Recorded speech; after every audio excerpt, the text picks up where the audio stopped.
becomes a nation. I think about our founding fathers here in Pennsylvania. I think about them in 1787, the summer, when they were writing the Constitution. And these great men sat in Philadelphia, in a closed room. Men of strong views, willing to argue for their views. Men who had come together for a purpose, to create a country based on a Constitution that has to be written. And these men of principle argued with each other, and they knew that in order to move forward, to achieve their purpose, they had to compromise. They had to compromise, and they did. They compromised on what a House of Representatives should look like, what a Senate should look like, what it should do, the powers of a president. They put in place an economic system. They put in place a court system. They put in place how the armed forces of the United States would operate. They did all of those things by compromising. Nobody got everything they wanted. They created a great document that is still with us all these many, many years later. They even had to compromise on one of the most horrible, difficult issues imaginable, slavery. Men of strong views. Some felt, no, it can't be eliminated, others thought it should be. So the compromise was awful. So that people like me were only worth 3/5 of somebody like most of you here, and had none of the rights of 3/5 or 5/5. And they knew that that was going to cause trouble, and it did for the next couple of hundred years. But as they said when they came out of the room, we are here to write a constitution for a new country. We can't solve this one, and that's the compromise.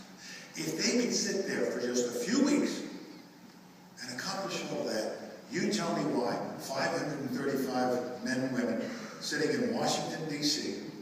cannot do the simplest bit of compromising to create a budget. Tell me why we have not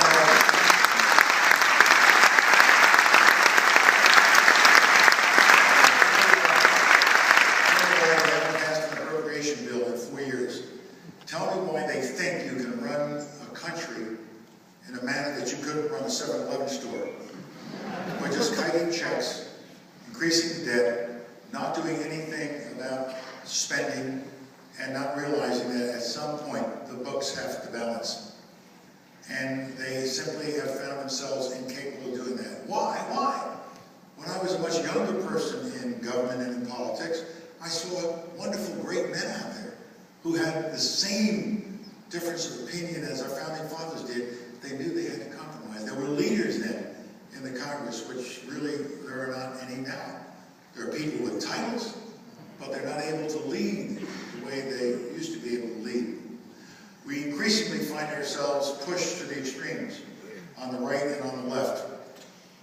And we find that those extreme positions are reinforced by media, by television, by station, either MSNBC or Fox, that people watch only to have their views reinforced. And that's all that will happen on MSNBC and Fox and many others. They no longer seem able to reach across and say, well, I wonder what the other side thinks. Maybe there's some sense in that position. We got to get back to that. We've got to get back to that and get away from the screaming and the shouting and the forcing of everybody into either the far right or the far left. As I was saying to the governor, to his credit, to the credit of governors and mayors all over this country, they're the ones who are getting the work done in this country. But we need a Congress that starts to get the work done. And I keep telling my audiences, don't wait for Superman or Superwoman to come in 2016. The only thing that will change this are super people who are sitting in the audiences I speak to. And until you start voting some of these people out, until you do something about gerrymandering,